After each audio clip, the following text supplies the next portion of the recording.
Welcome friends, welcome back to your favourite YouTube channel that is study for selection.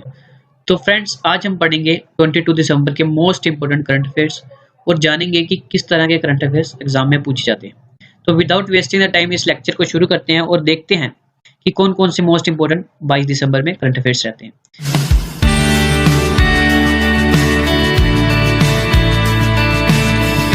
इससे पहले मैं इस lecture को शुरू करूं, if you like this lecture please hit the like button and subscribe my channel and share it as much as possible.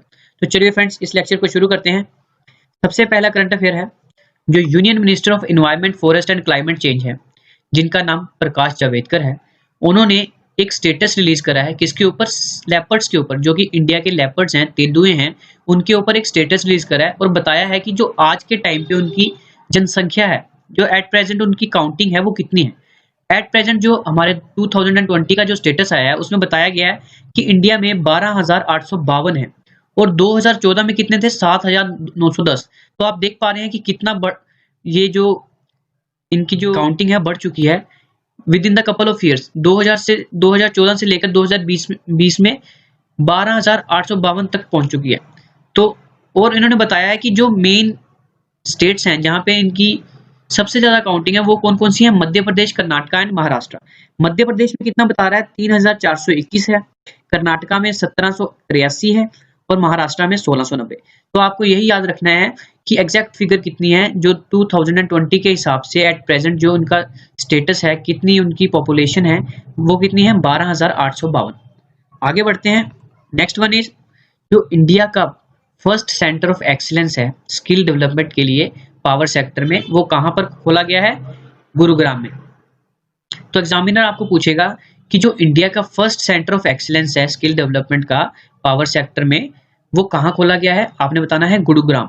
ठीक है, तो गुरुग्राम कहां पड़ता है? हरियाणा में। जो minister of state of skill development है, जो हमारे राजकुमार सिंह है, पहले तो आपको ये पता होना चाहिए जो राजकुमार सिंह है वो कौन है? Minister of state for skill development है। ठीक है, उन्होंने क्या करा है कि पहला सेंटर ऑफ एक्सीलेंस खोला है for skill development in power sector Gurugram में। तो जो ये खोला गया है वो कहाँ खोला गया है? National institute of solar energy Gurugram में।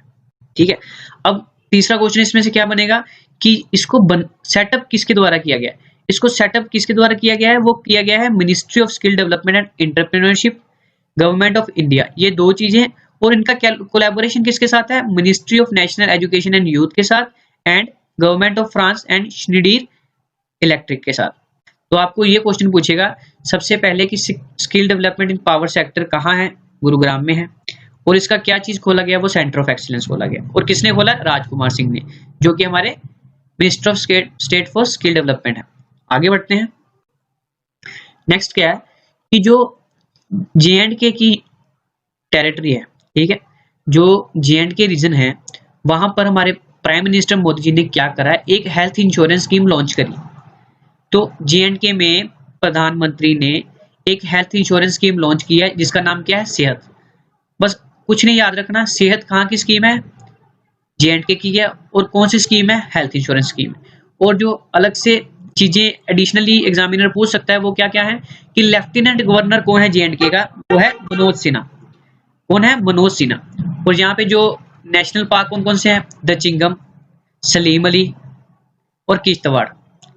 एक और था, उसका नाम था हेमिस। हेमिस अब इस लिस्ट में क्यों नहीं है? वो इसलिए नहीं है, जब ये यूटीज अलग हो गई, ले और J&K अलग अलग हो गए हैं, तो वो ले वाले रीजन में चले गया, तो इसलिए इस लिस्ट से हमने बाहर निकाल दिया। जो सिंगापुर का हॉकर कल्चर है उसको यूनेस्को की रिकॉग्निशन मिल गया। तो पढ़ते हैं इसको। एक बहुत इंपॉर्टेंट करंट अफेयर है कि सिंगापुर का जो हॉकर कल्चर है उसको यूनेस्को की रिकॉग्निशन। सबसे पहले हॉकर कल्चर क्या होता है? हॉकर कल्चर क्या होता है? हॉकर कल्चर होता क्या है कि स्मॉल वेंडर्स होते हैं, वो एक डाइनिंग लगाते हैं, ठीक है, रोड साइड के ऊपर, जैसे एक प्रॉपर इनका एक गैदरिंग रहती है तो स्मॉल से एरिया में, तो वो डाइनिंग लगाते हैं अपने छोटे से एरिया में और वहां पे डिस्ट्रीब्यूट करते हैं अपनी जो फेमस प्रैक्टिसेस करते हैं, वो उनके जो फेमस सेलिंग फूड्स होते हैं, स्टॉल्स लगाते हैं। और लाइक जैसे कि चाइनीज है, मलाई है, तो इंडियन है, और कुछ जैसे उनकी जो फेमस चीजें होती हैं वो वहां पे उसको सेल करते हैं। तो इसको पढ़ते हैं क्या कहता है ये करंट अफेयर। जो हॉकर कल्चर है स्ट्रीट फूड का सिंगापुर में, उसको इंडक्टेड किया गया है यूनेस्को द्वारा in its prestigious representative list of intangible culture heritage of humanity में। तो आपको याद रखना है कि हॉकर कल्चर को यूनेस्को ने रिकॉग्निशन दे दिया। ठीक है, तो आप पढ़ सकते हैं बाकी एडिशनल इन्फॉर्मेशन भी कि जो हॉकर कल्चर है वो Singaporean style of street dining है। यहाँ पे क्या करते हैं, कुलिनरी प्रैक्टिस करते हैं मल्टी कल्चरल अर्बन एनवायरनमेंट में। और जो हॉकर सेंटर है वो जो नेचुरली कहाँ होते हैं कि वेंटिलेटेड प्रीमिसेस में होते हैं, जहाँ पे स्टॉल्स लगाए जाते हैं, जहाँ पे फूड को सेल किया जाता है from various cultures like Chinese, Malay, Indian and among, काफी सारे होते हैं बीच में। ठीक है, और हमने याद क्या चीज करनी है, अब बात करी हॉकर कल्चर की, ये मिल गया। अब लॉन्च किसने करा, यूनेस्को ने। तो यूनेस्को भी एक इंपॉर्टेंट पार्ट बन गया। तो यूनेस्को का सबसे पहले हमें एक हेडक्वार्टर पता होना चाहिए, वो कहाँ पे है, पेरिस में। पेरिस कहाँ पड़ता है, फ्रांस में। और इसके जो प्रेसिडेंट हैं वो कौन है, ऑद्रे ओज्लो हैं। फाउंड कब किया गया था, नवंबर 16 1945 में। और आपको मैं एक और चीज बता देता हूँ कि जो यूनाइटेड नेशन से रिलेटेड आपको इन्फॉर्मेशन कभी भी एग्जाम में पूछी जाए, most of the time, I am not asking कि every time, most of the time, जैसे united nation development programme, united nation educational programme, तो इनसे रिलेटेड जो भी है, यूनिसेफ हो गया, इनके जो हेडक्वार्टर्स हैं वो कहाँ पे है, न्यूयॉर्क में। ठीक है, अगर आपको कुछ समझ नहीं आता, यूनाइटेड नेशन से रिलेटेड है, मोस्ट ऑफ द टाइम आपको क्या दिखेगा, न्यूयॉर्क हेडक्वार्टर दिखेगा। ठीक है, आपको याद रखना है। आगे बढ़ते हैं। एडीबी ने क्या करा है, 231 मिलियन अप्रूव करा है ताकि कंस्ट्रक्ट किया जा सके lower Kopili hydro electric power plant Assam के अंदर। ठीक है, तो क्या किया एडीबी ने, 231 मिलियन डॉलर को अप्रूव कर दिया है ताकि lower Kopili hydro electric power plant बन सके असम के अंदर। आगे कहता है कि जो, अब देखो असम है, असम के सबसे पहले आपको एडिशनल इन्फॉर्मेशन पता होनी चाहिए। इसके सीएम कौन है, सर्बानंद सोनोवाल है। और इसके गवर्नर कौन है, जगदीश मुखी है। ठीक है, अब देखो दो चीजें इसमें शामिल हैं, एक तो असम है, इसके लिए मैंने आपको बता दिया। ठीक है, असम के कुछ और फैक्ट्स भी हो सकते हैं, जैसे कि मैंने यहाँ पे लिखा है कि असम के जो डिब्रूगढ़ है उसमें फर्स्ट काउ हॉस्पिटल बना है। ठीक है, असम के जो फॉर्मर चीफ मिनिस्टर रह चुके हैं तरुण गोगोई जी, उनका देहांत हो चुका है। और जो असम में एक चीज को जीआई टैग मिला है वो क्या है, तेजपुर लीची है। और कुछ एडीबी के बारे में बात करते हैं। एडीबी का प्रेसिडेंट कौन है, मत्सुगु असाकावा। इसमें कंट्री शामिल है, वो कितनी है, 68 है। जो 68 कंट्री है वो कौन है, न्यू है। एडीबी में टोटल 68 कंट्री तो हैं, और लास्ट वाली कंट्री दी गई है वो कौन सी है, न्यू है। इसका हेडक्वार्टर कहाँ पड़ता है, फिलीपींस के मनीला में। ठीक है, और चीज मैं बताता हूँ आपको, जो एडीबी का वाइस प्रेसिडेंट कौन है, अशोक लवासा है। और कंट्री हेड फॉर इंडिया कौन है एडीबी के, तकियो कोनिशी। तो और साथ में वाइस प्रेसिडेंट कौन है, अशोक लवासा। तो आप इसको नोट कर लीजिएगा। Next one is, Rajnath Singh ने क्या करा है, हैंड ओवर कर दिए हैं हाईटेक सिस्टम हमारी तीनों आर्म फोर्स को। तीनों आर्म फोर्स कौन कौन सी, Indian army, Indian navy, Indian air force. तो आप पढ़ लीजिएगा कि जो इंडिजीनियसली बनाए गए हैं ये जो हाई टेक्नोलॉजी सिस्टम, जो तीनों आर्म फोर्स में, तीनों फोर्सेस में दे दिए गए हैं। बस इनके नाम इंपॉर्टेंट है, तो इनको नाम से याद करिएगा, जिनके नाम क्या क्या है, border surveillance system, Indian maritime situational awareness system and अस्त्रा MK1 missile. तो ये तीनों आपको याद करना है। और ये भी याद करना है जो तीनों सिस्टम है ये बनाए किसने है, डीआरडीओ ने। मोस्ट ऑफ द टाइम आपको पूछेगा कि किसने बनाए हैं, वो डीआरडीओ ने ही बनाए। तो आगे बढ़ते हैं। असम ने क्या करा है, एमओयू साइन करा है किसके साथ, सिडबी के साथ, ताकि बूस्ट किया जा सके एमएसएमई सेक्टर को स्टेट में। तो एग्जामिनर क्या पूछेगा कि सिडबी के साथ एमएसएमई सेक्टर को स्टेट के बूस्ट करने के लिए किसने एमओयू साइन करा, तो हमें याद रखना है असम के साथ। असम की एडिशनल मैंने आपको बता दी थी, सर्बानंद सोनोवाल, जगदीश मुखी जो उसके गवर्नर हैं। तो एमएसएमई मिनिस्टर जो हमारे हैं इंडिया के, वो कौन है, नितिन जयराम गडकरी, जो कि कहां से बिलोंग करते हैं, नागपुर महाराष्ट्र से। और जो सिडबी का हेडक्वार्टर है वो लखनऊ यूपी में। तो आप इन चीजों को ध्यान में रखिएगा, इनको पढ़ते रहोगे तो आपको याद रहेंगे। नेक्स्ट वन इज, जो 20th IORA काउंसिल है मिनिस्टर्स की, जो कहां पे हेल्ड की गई है, यूनाइटेड अरब एक्सचेंज, जो कि यूएई है। इसकी फुल फॉर्म है यूनाइटेड अरब एक्सचेंज, तो आप याद रखिएगा। तो चलिए पढ़ते हैं इस करंट अफेयर को कि जो 20th एडिशन, याद रखिएगा एडिशन भी पूछता है एग्जाम में। तो एडिशन कौन सा है, 20th एडिशन है किसका, Indian Ocean rim association. Most of important, इसके जो हेडक्वार्टर्स पूछा जाता है मोस्ट ऑफ द टाइम, जो कि हेडक्वार्टर कहाँ है, इबेन मॉरिशस में पड़ता है। ठीक है, याद रखना 20th एडिशन जो इंडियन ओशन रिम एसोसिएशन का है, council of minister meeting vibe video conferencing के थ्रू करी गई जो, और इसकी चेयरमैनशिप किसके पास है, यूएई के पास है। दो चीजें पूछेगा, एक तो इसकी चेयरमैनशिप किसके पास है, हमने बता दिया यूएई के पास है। और इसकी थीम क्या है, promoting a share destiny and path to prosperity in the Indian Ocean. एक बार फिर से पढ़ते हैं। थीम क्या है? Promoting a share destiny and path to prosperity in the Indian Ocean. तो हमें पता लग गया कि इंडियन ओशन रिम एसोसिएशन का जो चेयरमैनशिप है वो यूएई के पास है, और इसकी थीम भी पता लगी, promoting a share destiny and path to prosperity in this Indian Ocean. तो और इंडियन डेलीगेशन जो लेड किसने किया था? मुरलीधरन ने करा था, जो कि मिनिस्टर ऑफ एक्सटर्नल अफेयर्स है। और एक क्वेश्चन और इम्पोर्टेंट इसमें बन सकता है कि जो 2021 से 2023 की जो वाइस चेयरमैनशिप है ना, वो किसके पास है? वो श्रीलंका के पास है। आपने याद रखना है कि एक तो अभी की प्रेजेंट जो चल रही है इंडियन ओशन रिम एसोसिएशन की चेयरमैनशिप यूएई के पास है, एक इसका थीम बता दिया, और इंडियन डेलीगेशन से भी मुरलीधरन जा रहे हैं, और इसकी जो वाइस चेयरमैनशिप है वो 2021 से 2023 के किसके पास है? श्रीलंका के पास है। और एडिशनल पॉइंट जो हमने याद रखने हैं, सेक्रेटरी जनरल जो IORA का है वो कौन है? नुम्बुयो नोक्वे, और जो इसके हेडक्वार्टर है अबीन मॉरिशियस। आगे बढ़ते हैं। जो एस जयशंकर हैं उन्होंने क्या करा है? एड्रेस करा है 5th annual global technology summit. जो 5th annual global technology summit हुआ है उसको एड्रेस किसने करा है? एस जयशंकर ने। और जो एस जयशंकर है वो है कौन? Minister of external affair minister है इंडिया के। तो पढ़ते हैं इस करंट अफेयर को। 5th edition of annual global technology summit was organized virtually by Ministry of External Affairs, Government of India in collaboration with Carnegie India। जो ये submit करवाई गई है, जो कि ऑर्गेनाइज करी गई थी मिनिस्ट्री ऑफ एक्सटर्नल अफेयर्स द्वारा, गवर्नमेंट ऑफ इंडिया के द्वारा। ये दो चीजें याद रखनी है कि मिनिस्ट्री ऑफ एक्सटर्नल अफेयर्स में शामिल थी, गवर्नमेंट ऑफ इंडिया भी शामिल थी, और उनका कोलैबोरेशन किसके साथ था? कार्नेगी इंडिया के साथ। ठीक है, तो ये आपने याद रखना है। आगे बढ़ते हैं। जो ग्लोबल टेक्नोलॉजी समिट है ये one of the 4 flagship annual conference है जो कि मिनिस्टर ऑफ एक्सटर्नल अफेयर करता है। कहना क्या जा रहा है कि जो मिनिस्टर ऑफ एक्सटर्नल अफेयर है ना, वो 4 फ्लैगशिप एनुअल कॉन्फ्रेंसेस करता है, और उसमें से एक ये वाली है। ठीक है, द अदर थ्री जो कॉन्फ्रेंसेस होती हैं उनका नाम कौन कौन सा है? रायसीना डायलॉग। आपको बताता हूँ, जो रायसीना हिल्स है ना उसके ऊपर प्रेसिडेंट भवन होता है ना, जो उसके ऊपर बना हुआ है। ठीक है, the geo economic dialogue and the Indian Ocean conference, ये 3 बाकी हैं, और एक हमने पढ़ ली है ग्लोबल टेक्नोलॉजी समिट। हमें चारों की चारों याद होगी। कौन कौन सी है? Global technology summit, Raisina dialogue, the geo economic dialogue and the Indian Ocean conference. तो आपको एग्जाम में ये नहीं पूछेगा कि चारों के नाम बताओ, आपको सिर्फ यही पूछेगा कि जो 5वां एडिशन हुआ है ग्लोबल टेक्नोलॉजी समिट का, जो कि ministry of external affairs government of India ने कार्नेजी इंडिया के साथ मिलकर कोलैबोरेशन करा था, वो कहाँ हुआ, वो किसने कहा है? हुआ तो वर्चुअली है, और करा किसने? एस जयशंकर ने लीड करा है। ठीक है, और इसकी जो थीम होगी वो क्या होगी? The geo politics of technology. ठीक है, और एडिशनल चीजें हमने याद नहीं करनी है। पहले तो आपने ये याद रखना है कि वर्चुअली एलैबोरेट हुआ था ये। ठीक है, वर्चुअली करी गई थी, मिनिस्ट्री ऑफ एक्सटर्नल अफेयर्स में शामिल थे, गवर्नमेंट ऑफ इंडिया शामिल थी, और उनका कोलैबोरेशन किसके साथ था? कार्नेजी इंडिया के साथ। और आपने इसकी थीम याद रखनी है, the geo politics of technology. Next one is क्या कि जो Pandit Deendayal Upadhyay telecom skill excellence award है उनको अनाउंस किया गया। ठीक है, इनके नाम से स्कीम्स भी पहले चली थी, तो अब इन्होंने क्या करा? उनके नाम पे अवार्ड अनाउंस कर दिए।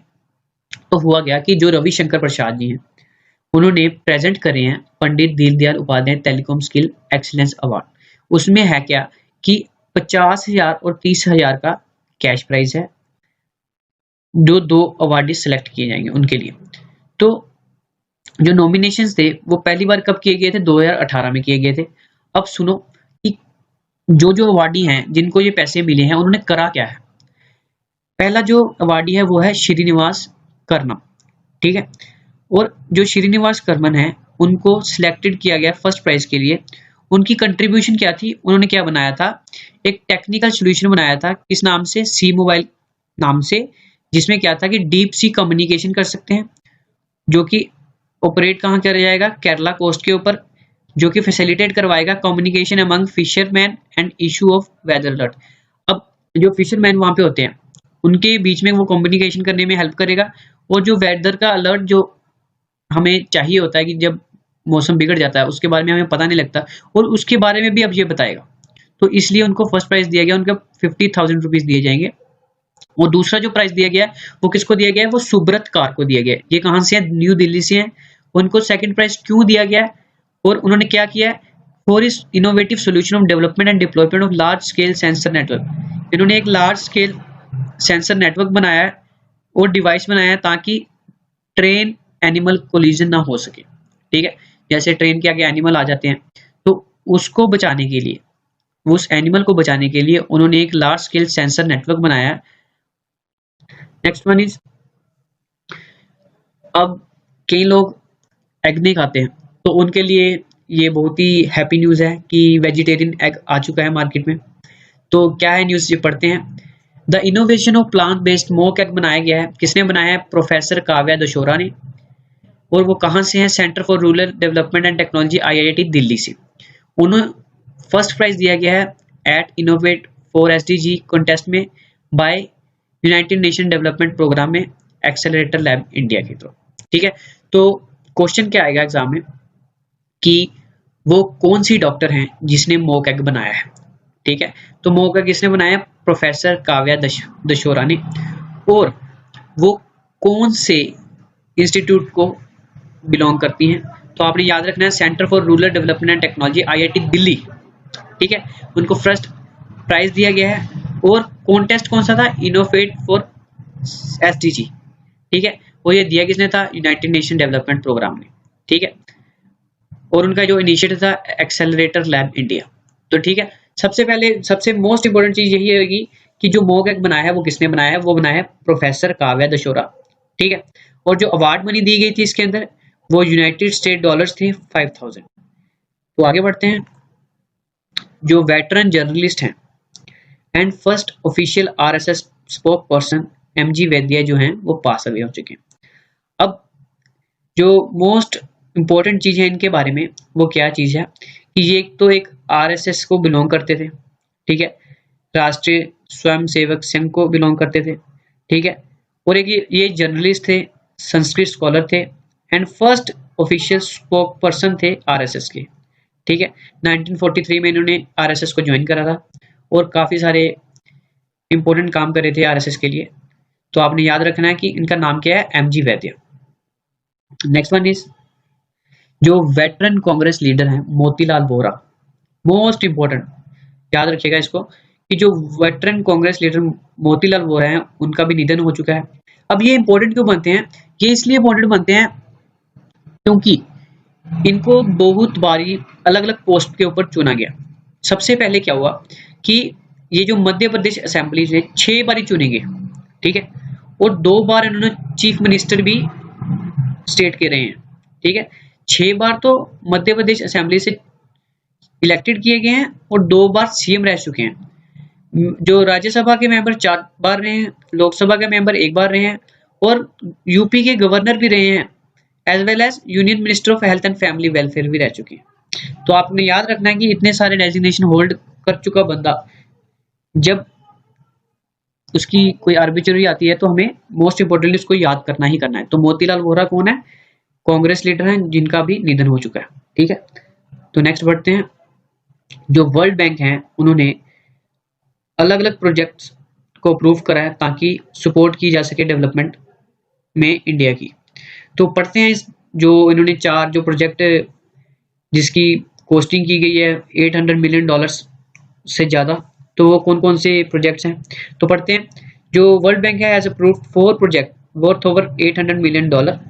$800 मिलियन से ज़्यादा की वर्थ है उनकी। सबसे पहले एक $400 मिलियन है। ठीक है, सेकंड एक्सेलरेटिंग इंडिया कोविड-19 social protection response programme. Second one is $100 million जो कि Chhattisgarh inclusive rural and accelerated agriculture growth project Chirag, जिसको हम याद रख सकते हैं चिराग के नाम से। Third one is $68 million Nagaland को दिए हैं। किसके लिए? Enhancing classroom teaching and resource project. Classroom teaching याद रखना नागालैंड में है। ठीक है, क्लासरूम टीचिंग नागालैंड। कहाँ कितने पैसे? $68 मिलियन। और $250 मिलियन किसको दिए हैं? Second dam improvement and rehabilitation project drip 2। Second dam improvement and rehabilitation project drip 2। तो ड्रिप 2 कहाँ पे है? डैम से रिलेटेड। ड्रिप 2 किस पे है? डैम से रिलेटेड। और इसको कितने मिले हैं? $250 मिलियन। किसने दिए हैं? वर्ल्ड बैंक ने दिए। ठीक है, अब देखो चारों के चारों हमें याद हो गए। पहले $400 मिलियन किसको दिया है? कोविड-19 सोशल प्रोटेक्शन के लिए। 100 मिलियन किसको दिया है? छत्तीसगढ़ के चिराग प्रोजेक्ट के लिए, ठीक है। 68 मिलियन किसके लिए दिया है? क्लासरूम टीचिंग के लिए। और $250 मिलियन किसके लिए दिया है? ड्रिप 2 के लिए। अब देखो, अब क्वेश्चन क्या पूछेगा एडिशनली एग्जामिनर की, वर्ल्ड बैंक ने कुछ काम करा है तो वर्ल्ड बैंक के बारे में कुछ पूछेगा कि वर्ल्ड बैंक का प्रेसिडेंट कौन है? David Malpass. इसका हेडक्वार्टर कौन है? हेडक्वार्टर कहाँ पे है? सॉरी, वाशिंगटन डीसी में। फाउंड कब करा गया? 1944। और क्या पूछ सकता है कि जो एग्जीक्यूटिव डायरेक्टर है वर्ल्ड बैंक का, ठीक है, तो वो कौन है? राजेश खुल्लर, ठीक है। तो आपको ये चीजें याद होनी चाहिए। नेक्स्ट वन इज किसान दिवस और नेशनल फार्मर्स डे कब मनाया गया? 23 दिसंबर को। और ये क्यों मनाया गया? On the birth anniversary of Chaudhary Charan Singh.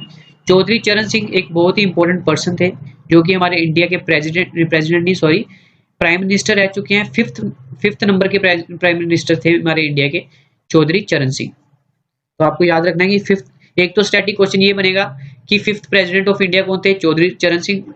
और किसान दिवस और नेशनल फार्मर्स डे कब मनाया जाता है? 23 दिसंबर को। Next one is international human solidarity day कब मनाया जाता है? 20 दिसंबर को, ठीक है।